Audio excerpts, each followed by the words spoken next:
I believe at the heart of board gaming is storytelling, and everyone has a story to tell. Welcome to Have a Seat with Amanda Lee, and join me each week as I introduce designers, publishers, content creators, artists, and more from the board game community. There's room for everyone at my table, so have a seat.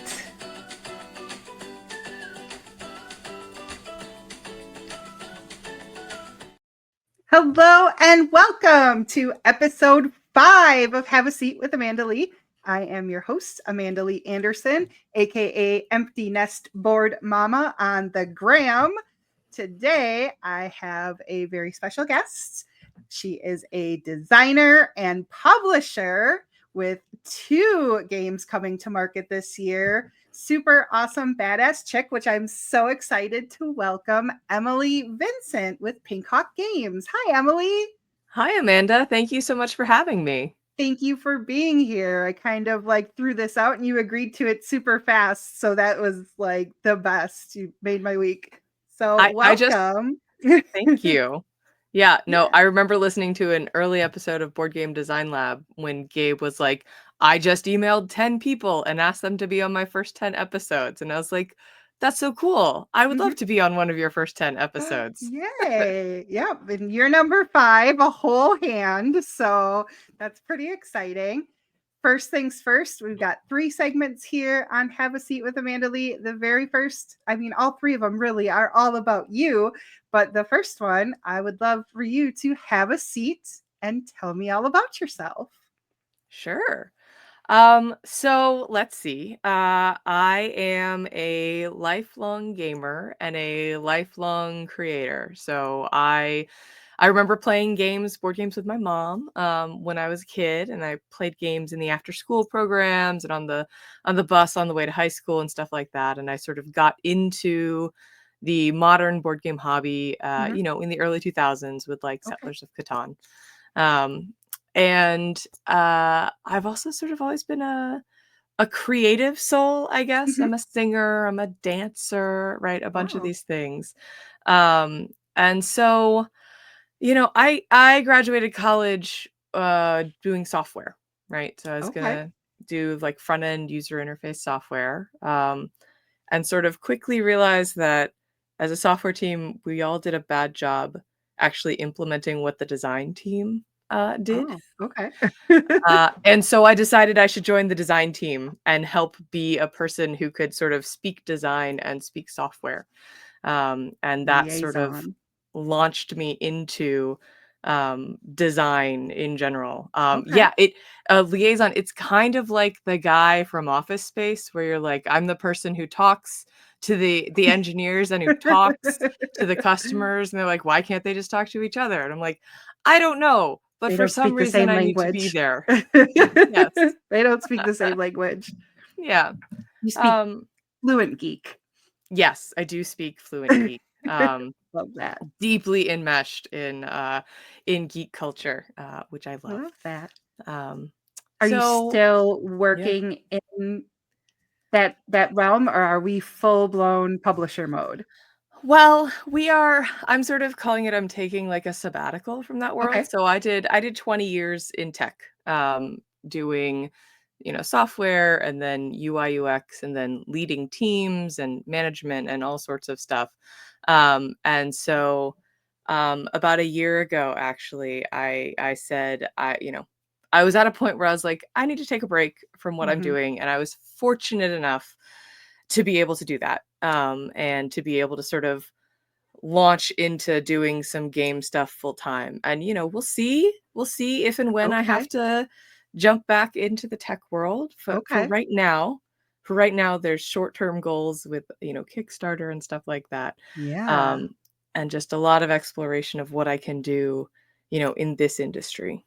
Um, Okay. so so yeah, I mean, I sort of glossed over like 20 years of stuff, but uh, I will say for me, a big turning point was about a little over 10 years ago.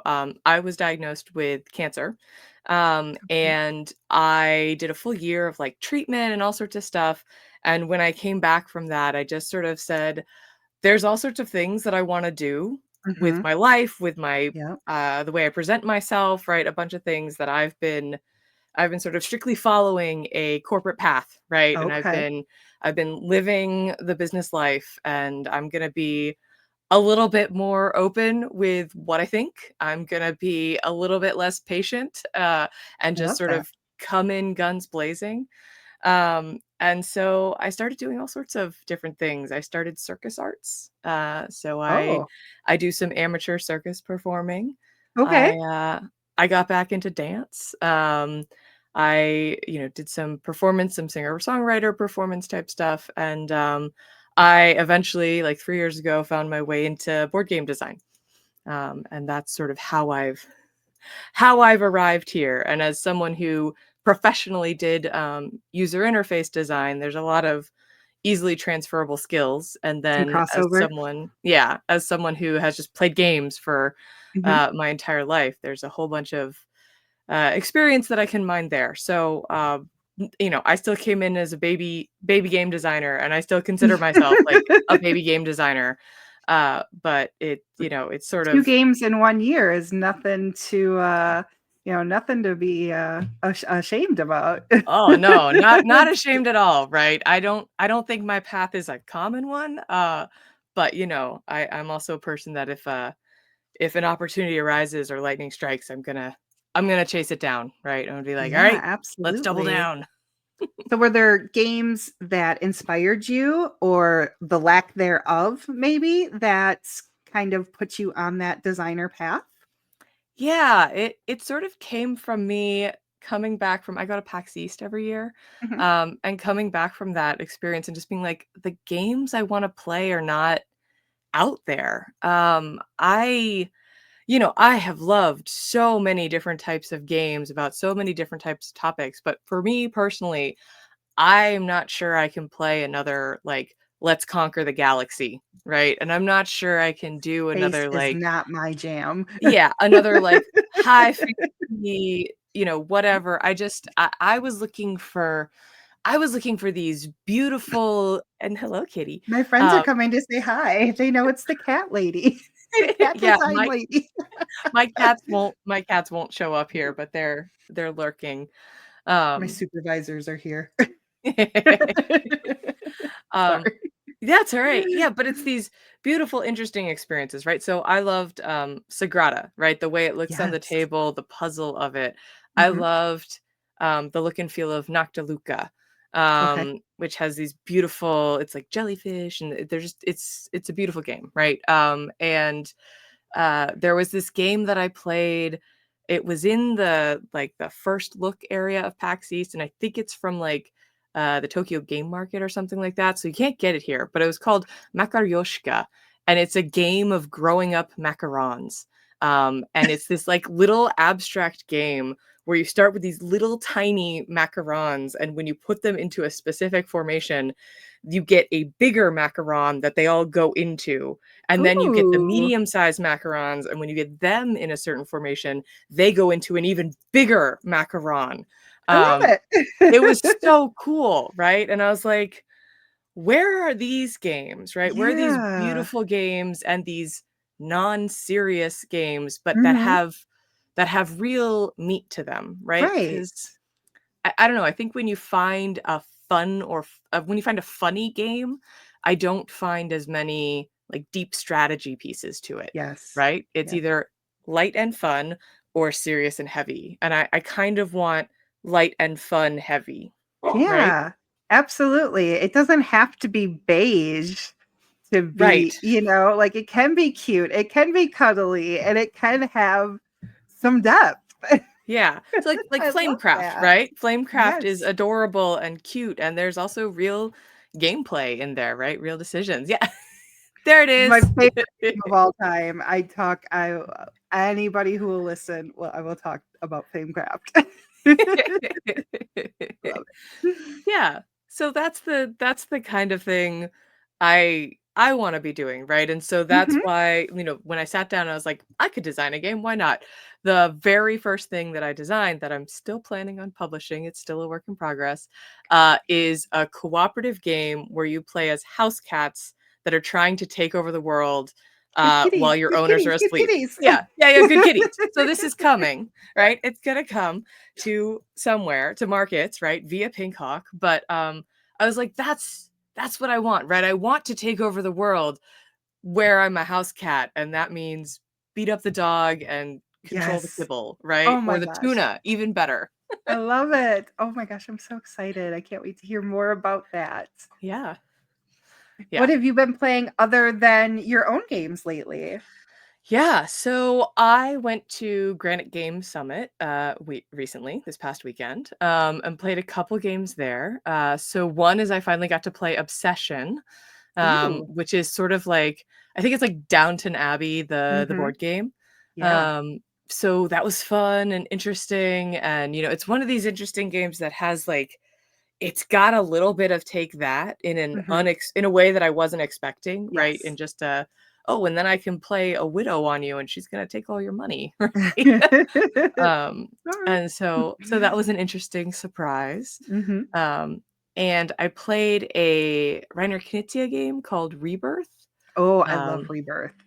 yeah, I'm very tactile. I mm, love, in those little cathedrals and what are the other ones? Cathedrals there's and like the little ones. castles. Castles Yeah, and cathedrals, yeah, yeah, the little ones. And they're made of that like rewood or something it's yeah, called. They were just I love there and the color scheme in Rebirth. I don't know what it is. I just loved it. Yeah, it was a lot of yeah. fun. It was very cool, and the way the cathedral stack is very Mhm. it just feels really good. I really wanted the cathedrals to stack on my towers so that I could on my castle, so I could play with them in Yes. between turns, but I do understand why that would have been a bad design choice, because Yes. then everyone would have been trying to do it on the game board, and Yeah. that's not how it's Yeah. played. It's not how that works. That's not how that works. Yeah, So so let's talk more about you and what you've got coming up. There is a big Kickstarter launching 1 week from yesterday. yeah, March Today? 18th. Yeah, Yes. it's Tell gonna me be all about it, even though I already know all the answers. great.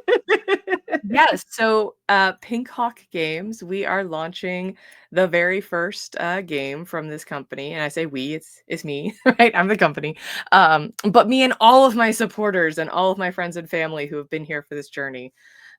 So this is Pirates of the High Teas, which is a whimsical strategy game of piracy and pastries, Yes. because I think we all know that pirates absolutely loved afternoon tea above Hmm. all other things. Of course. Yes. So you play as pirates who are competing to serve the very best afternoon tea to their captain. And your tea cards are your objectives, and you can score them in two ways, but you always pair them with three dishes. So you either pair them by their fleet of origin or by their flavor profile. Or if you can get a little clever, you can do both at the same time. Um, Ooh. and so one of the ways you can do both at the same time, right? You could wait for the perfect card, but that, who knows how long that will take. Or you can get a little piratey, a little rough and tumble, and you can start smashing your dishes together. So you could like put Okay. some caviar on top of a lemon tart in order to make it salty because you needed that color flag to be salty. Or maybe you put, some chocolate cherry bombs on top of strawberry shortcake, which sounds wonderful, right? Absolutely. So you end up making these interesting combinations of dishes that I think has led to some really great, conversations around the table of Hmm. would this be tasty to eat, right? Do I Okay. want this or do I not? Right? Have I created a masterpiece or a monstrosity? Over here is the question. Is Uh, there a recipe book in the Kickstarter? Is that one of the stretch goals? No, so I'm planning to on the website have links to different ways that you could, recipes on the internet that you can do for this. I actually have a very good friend who is a pastry chef, and Okay. I talked to him about how one would make a cookbook, and it turns out it's kind of a lot of work, like a lot of work, Yeah. because just like we play test games, when you make a recipe, not only do you have to test it a bunch of times to make sure that it works, then you have to have other people test it, so you hand them your recipe and see if they can actually Got consistently it. get good results from it. Yeah. And so with 72 unique dishes in this card deck, that was Might have taken a little while. perhaps a bridge too far. So I will say, if this becomes very popular, that can be a thing we start working on, right? That'll be, another Pink Hawk release in the future here. But it was something that I was like, we got to focus on getting the game out first. Okay, fine. You may have some fan art submitted, some fan recipes, That and would we be could just do great. a big collab. Your friend that's a pastry chef, everybody who plays and loves the game can submit something. So I guess it's 100%. making a recipe probably isn't as easy as it sounds. You Yeah. can't just steal one off the internet and call it a cookbook. But I can link to it and be like, these are inspiration devices or Inspiration. Yes. designs, dishes. But yes, I will ask if we have any chefs in the audience of backers. If you want to make stuff and post it on social media, and we can Yes. be like, yeah, let's point at that. Let's see who else can make these kinds of things. Hmm. I Yes. did try my hand at making one of the like smashed flavor combinations. Hmm. And it was okay. I smashed a BLT and red velvet cupcakes together. Oh, So it was interesting. it wasn't the worst thing I've ever done. Yeah, bacon goes with most things. Like cream True. cheese True. frosting and Absolutely. bacon Yeah. works. Yeah. The lettuce is kind of a no-op. Mm, The the bread is not great, tomato. right? Yeah. The tomato is citrusy, right? It's acidic, right? Yes. So you're like, Um, but mostly the bacon and the frosting sort of took Yeah. over the whole flavor profile. So Yeah. You could make that work. yeah, yeah, totally. Um, yeah, so in the game, you each have a little pirate meeple, and each round you deploy them into the ship, and that's how you select your action. And so there's a little bit of like jockeying for position where you can go early and get exactly what you want.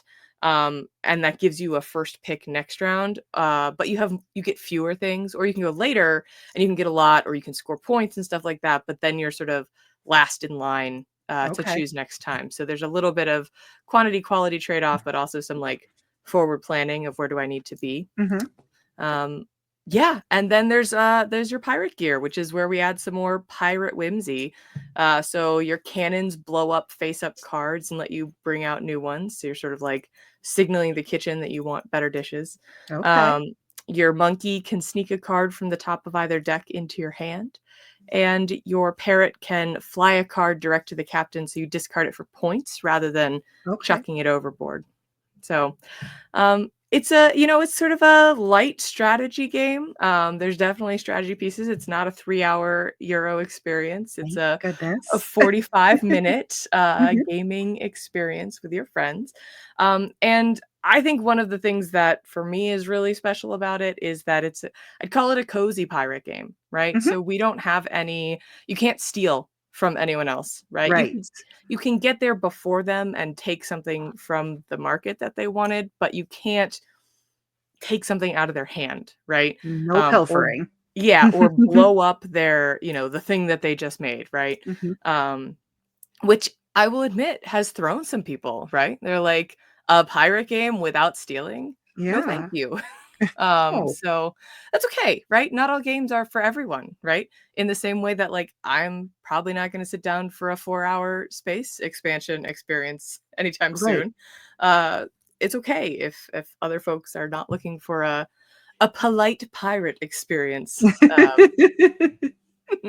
Yes, this But sounds like someone a is. wonderful tea party with the girls playing Pirates of the High Seas. Yes, Yeah, absolutely. So 100%. we're launching next week on Yes, Kickstarter. March 18th, Okay, 10 a.m. Eastern time. Eastern. Perfect. Yep. But we can go to Kickstarter now, just search for Pirates of the High Teas, follow it, get notified. Mhm. What Um, else are you working on?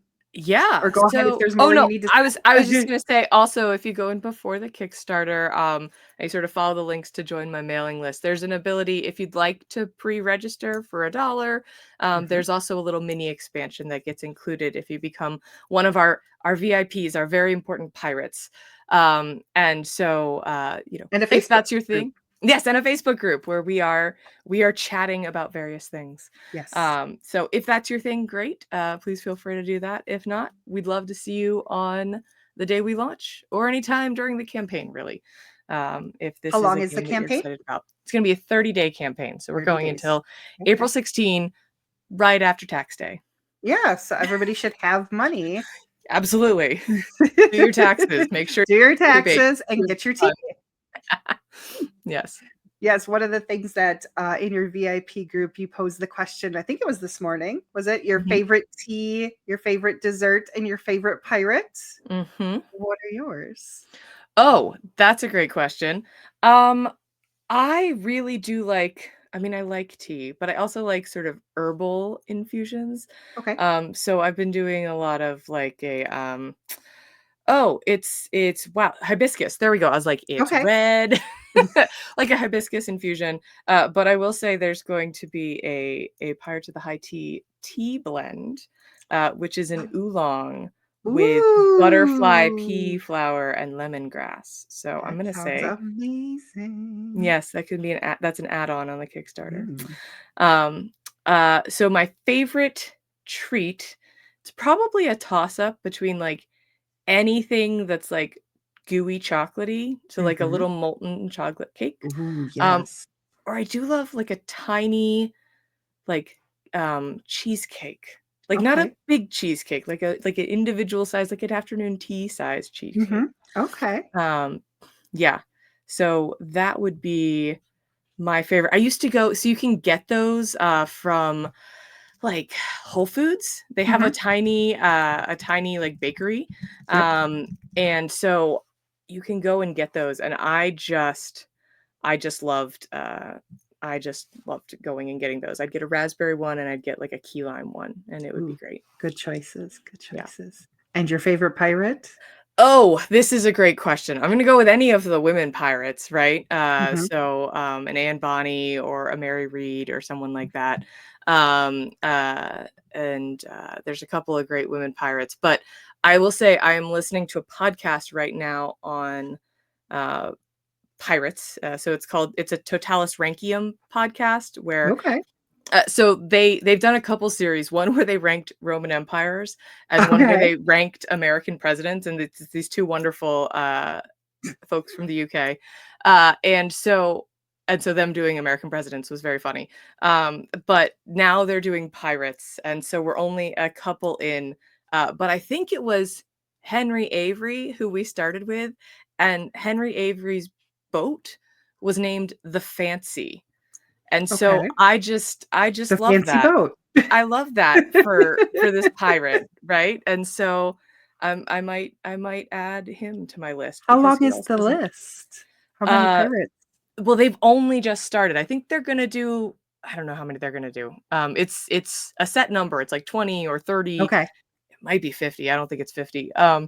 But yeah, they're going through them and they've created an order. And they're also drinking tasting rums while they do these episodes. Oh, So that's yes, fun. but I'm only 3 pirates in, and I think they're only 5 pirates in. So Okay. Okay. Say my favorite pirate yes. is the Dread Pirate Roberts, Oh aka Wesley from The Princess Bride. yes. Yes. What about tea and treats for you? Tea would be chai, either iced or Mm, hot, either way. I do also like a good, like flavored foam. mm, I have my own frother, and I'm really big on this um, oatmeal cookie. I think it's almond milk, mm, but it froths so good, and it pairs really well with a good chai. nice. Otherwise, I have a coconut chai I also really enjoy, so that one's good. And then my favorite dessert, probably brownies. Oops, Yes. chocolate also, ooey gooey. That's chocolate. I will say I am known amongst my friend circle for bringing excellent brownies, and the Ooh. trick is that I've just found the best boxed mix. Okay. And in fact, it is the family box mix because my mom found it and taught me that this is the brownies that you should bring, and it's great. So, Well, in that case, I will let you know I am known for making cheesecake. cheesecakes. Oh, nice. And it is also my mom's recipe for a chocolate chip cookie dough cheesecake. Like Ooh, you literally make little balls of cookie dough and put them and then pour the cheesecake mix over it and then bake it. that sounds great. Or she also has my mom is the best cook, baker, hostess, like the woman who you want in charge of the event. Yeah. And she also has made a peanut butter cheesecake with a chocolate ganache that Mhm. we joke gave my uncle a heart attack. Oh, no. It was that good. Oh my gosh. Oh my gosh. I hope your uncle's okay. Yeah. Yeah, speaking of cheesecake, I actually, you know how a lot of cheesecakes have, like, a graham cracker crust? Yeah. I That's the found a best part. recipe I found a recipe that has you do it with ginger snaps. And that was, like, game Ooh. changing for me, and the ginger snaps that I bought by a happenstance are a brand that also has, like, a little bit of, like, cayenne or something in it, so it had, like, just the Ooh. tiniest hint of Touch of heat heat. and the ginger heat Oh, on the bottom of the cheesecake, so, like, would recommend. Although, I mean, chocolate chip cookie sounds amazing. I'm gonna have to try that, so in a related, just the spice thing, my yeah. every year for Christmas, my mom makes these, I call them the spicy cookies, but Mhm. they're a red velvet cookie with cream cheese frosting, but there's also cayenne pepper in it. They are the Mm. best cookies. And I live in Florida now. I've lived here for about 2 years. I'm originally from Mhm. Wisconsin, and Okay. my parents and my family's still in Wisconsin. And when I got that box of cookies around the holidays, I was thrilled. I had to share them with my husband, unfortunately, but yeah, the spicy cookies, that those are the best. Yeah. Just a touch of heat, red velvet, cream cheese frosting. Yeah. Totally. Yeah. Okay. So now that we've talked about cookies, treats, and Yes. teas, what Absolutely. else are you working on? What else? What's coming with Pink Hawk Games? I know you have another game that's been published by another designer. Mhm. Let's talk about all the things. What else you got for Yeah. me? Alright, so Pink Hawk, right? Focusing on getting this Kickstarter done, but also trying to line some stuff up for after that. So, I already mentioned Good Kitties, which is the Hmm. cooperative game of house cats taking over the world. So it's probable that that'll be sort of the next one up. But, still working on it, and, there's another game that's also on the docket, which is called Cutting Flowers, which is a game of using the Victorian language of flowers to send insulting flower bouquets to the other players. I love it. Because, the Victorian language of flowers has like red roses mean I love you, right? But it also has like sunflowers mean I declare war on you. And so you're like, wait, what? That escalated quickly. Yes. So I sort of took all the mean flowers and I'm trying to make a game around that. That sounds awesome. So yeah, so working on some of that. But then yes, as you said, Knitting Circle is also coming to game shelves everywhere. Sort of this summer, it should be out in retail, I think, by Gen Con, which is the Okay. beginning of August. But folks could back the Kickstarter. Started in October. I think it's still open for late pledges or Oh, maybe is it? just closed, but it Okay. might still be open. Um, but yes, so Knitting Circle is a game. It's a Calico game. So this is published by Flat Out, who did the game Calico and the game Cascadia, Hmm. and a number of other awesome games. And they heard about Knitting Circle and decided it would be awesome if it could be a Calico game, which I agree. That sounds amazing. It's So let's do perfect. it. Yes. But yeah, you're knitting. You are knitting. There's 6 different types of things you can knit, from socks and hats to long johns, and they're different lengths. And you're doing this puzzle where the tiles have 2 sides, where one is the knit and one is the purl, Hmm. and those are the 2 stitches in knitting. And so you always have to alternate your knit and your purl to create this. And there's some tricks because when you get your tiles, they're set to a side, and so you have to either pay to flip them or you have to draft them such that you have all the right tiles to make your stripes and your color blocks and stuff like that.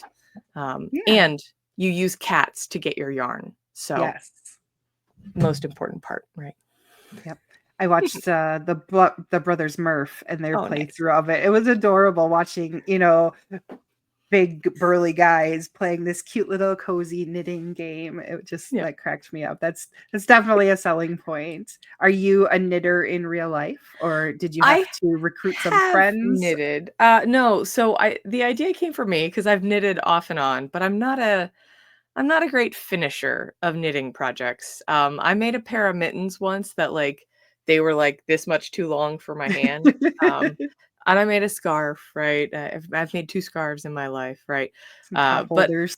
yeah, I remember learning it, and I remember knit and purl, and that it was pretty easy to pick up. But once things started getting really complicated, I was like, I'll try another try another hobby. So, I had just enough information to then sort of let me go down the internet rabbit hole and learn the rest of the things. And I think, there's things I've had knitters come up and say like, you can tell someone who has knit Mhm. was involved in this game. And then Yeah, I've had really deep knitters who are like, that's not quite how you do it. And I was like, it's true. We had it's a to game. abstract some things. It's a game, right? And they're not criticizing, but they're like, that's not quite it. And I was like, truth. Um, and It's a and then we've had the strong crocheters disbelief. who are like, when do we get a crochet game? I'm like, I have not Expansion, figured that one out. maybe? Yeah. Crochet is just so different from knitting. There's so many more stitches and Oh, yeah, it's really? just I don't it's know totally anything different. about either. I just after knitting circle, I learned enough to crochet my cat a hat.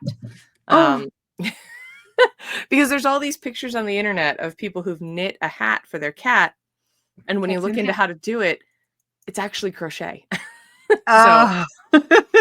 I crocheted a hat for my cat, and my cats hate it. Doesn't have the same ringtone. I know. I know. Um, but yeah. So that's coming out. And then I've got some other games I'm working on pitching those to other publishers, right? Because my plan Okay. is to publish some stuff under Pink Hawk that really fits that whimsical strategy Mhm. niche that I'm talking about. And then the other stuff to find those the right homes with other publishers so that I can, stay just in this industry for as long as possible without that return to tech. Yeah. Does Pink Hawk have any plans to take on other designers? 100%. That is Okay. absolutely a goal of Pink Hawk. And in particular, I strongly believe that before I would let someone trust me with their game, with their baby, I want to show that we can do this end to end. We can ship a Yeah. good product, we can deliver on time, high quality, all of these things. I want to make sure I understand the pipeline Mhm.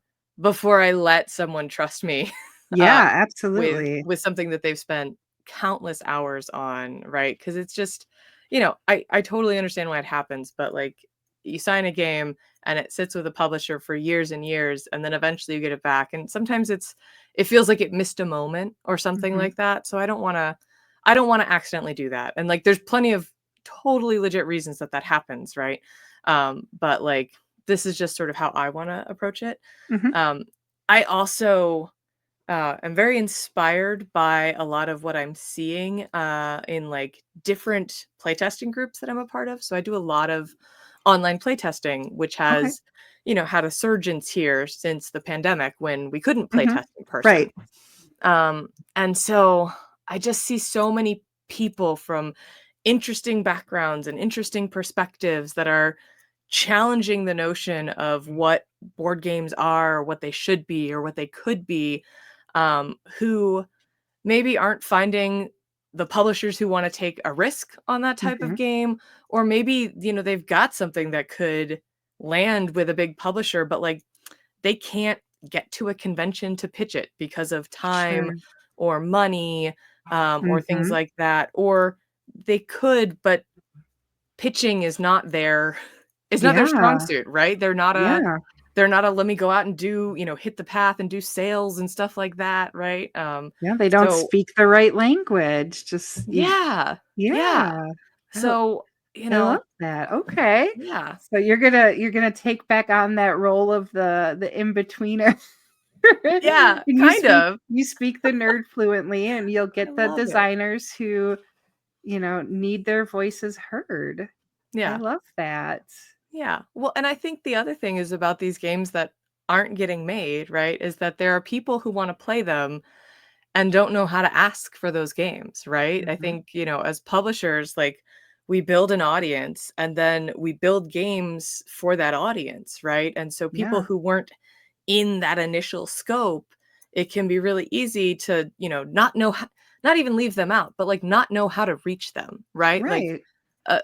a conversation I had with another publisher about Pirates of the High Teas was they were like, I'm sure that there are people who like this kind of thing. I have no idea how to find them, right? How do you Hmm. find them on Facebook advertising? How do you find them at conventions, right? They're just, it's work when you're doing something that's a little bit out of the norm to Yeah. find those fans, right? Um, but I believe we're out there. So, Yeah. Yeah, I just had a conversation with another content creator on Instagram, and I said, I'm very new to the hobby myself. I'd say within the past 3-4 years, really heavy in the past like 2 years. So mhm. like you call yourself a baby designer, baby publisher. I'm a baby board gamer in general. Mhm. Um, but I represent the what did I how did I say it? The young at heart old ladies. Yeah. And I think that you are definitely my people, and I'm so excited to see what other things that Pink Hawk is going to put out Mhm. for, you know, young at heart old ladies. I'm one of us too, right? The young at heart. I'm older than I look, so Me too, probably. yeah, I just had yeah. my 42nd birthday, so Hey, you and me are right there together. yay, young at heart old ladies. Yeah, We're starting a absolutely. club. Yes. Yes. So what else what do you want to talk about? What do you want to how can I cheer you on? Where can we find you? Mm. What else do we got? So, I am a ooh, I'm going off the screen. I'm, like, listing over here. I am a The co-host shit on a blocking. podcast. Yes, we're on the Pearl Grey over here. Um, I am a co-host on a podcast called Building the Game. Mhm. It is a documentary podcast about game design. Okay. And the host of it, Jason Slingerland, has been doing this podcast for 667 episodes. And it Wow. is a weekly podcast. That's years. It's Literally. That's I think goals. it's a decade. It's over 10 years old at this point. I just joined on in the last 2 years. Okay. But Jason has been there from the beginning. And so it's just a good time, right? So sometimes we talk about real serious things, and other Mhm. times, I think we just recorded an episode where we're sort of like trying to define various terms in board games, and we just basically went around in circles of what does it even mean? And so, and Jason's there all the time, but the guests and the co-hosts are sort of coming in and out. So you get to hear lots of different Different voices. And, perspectives. we recently had some folks who just finished their first year of game design. And so Yeah. they're Okay. talking about what is that like. We have some folks who, had to step away from game design because they had Oh, family and other obligations that they needed, and they're sort of stepping back in and sort of picking up, where's the industry, what am I doing, how do I fit? Um, Folks talking about, they decided to do their own art, and so they became an artist, right? They just worked and worked at drawing until they found a style that they were like, I could publish this, right? wow. Um, so it's just a cool and wild group. And then there's a Discord that goes along with that, the Building the Game Discord. So it's a fun group of people. So if you want to find me and hear more of me Yeah. talking or other people talking too, right? Other designers. Okay. You can So check out. building the game podcast. All Hmm. right. Yep. And then, I'm around on Instagram as Pink Hawk Games. I'm around on Blue Sky and Discord as Emily Keeps Kitties. Um, um, And I think those are my most active Okay. social media platforms.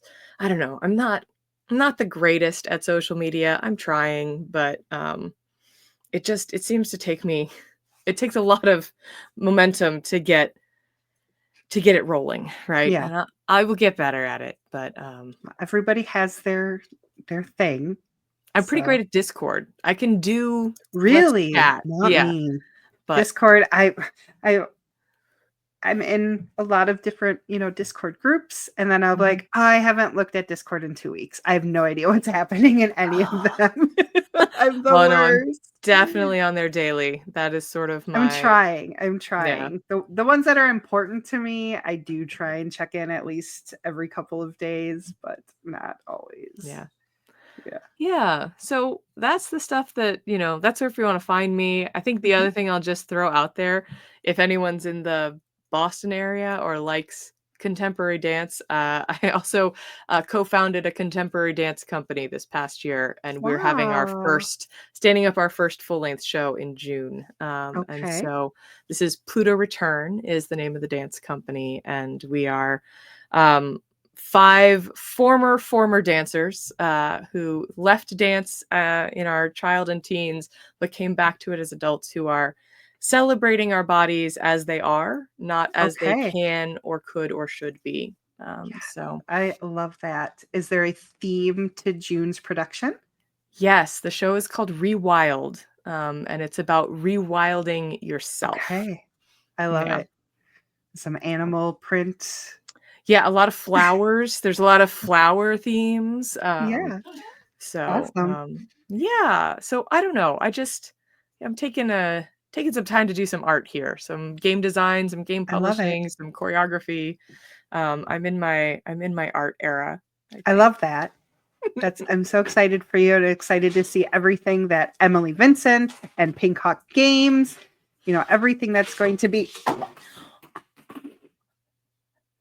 Did your light just go? Yes, the dog got caught up in it. Well, Woof. oh. So it's funny that this happened, and I'm just going to keep rolling with it Do because it. Yeah. I this year has been every year on New Year's Eve, my daughter, who is going to be 21 this year, her and I, we do like vision boards and like a word of the year and everything. And my word of this year is authentic. And I really just have been leaning into who I am. I don't wear makeup. I don't, Mhm. all of these things that I thought I had to do to be a content creator and a Mhm. podcaster and all the things that I was doing to hold myself back. Yeah. And I joked one of my first, TikToks. I was like, "Have you heard of OnlyFans? I've got only bloopers." And my camera just came and it like went. That's amazing. So yeah, that just that's me is only Yeah. bloopers. Thank you. I I love that so much though, and I think what you're saying about authenticity and the things that we do to hold ourselves back, right? I Mhm, mean, that really for me was a turning point in my entire life, right? When I said, I just can't do mhm. what is expected of me anymore. And I don't even know if anyone actually expected it of me or if I thought they Is expected it of what you me yeah, and I was absolutely. putting it on We myself, put our own right? boundaries. Yep, we're our own worst critics. We make assumptions about what people expect us to be, act, do, and yeah. Yeah. Mm. I'm I'm so so glad happy we for got you. met. Thank you. Yeah, I'm so glad we had this conversation. me And we'll too. definitely hear more from you and Pink Hawk Games and more Emily Vincent games. And there's going to be so much good coming this year. We have Knitting Circle and Pirates of the High Teas, and hopefully get good kitties soon. Get Yes. that finished up. So thank you again so much for your time. You are a blessing, and I hope you have a great afternoon. Thanks, Emily. Thanks. You too.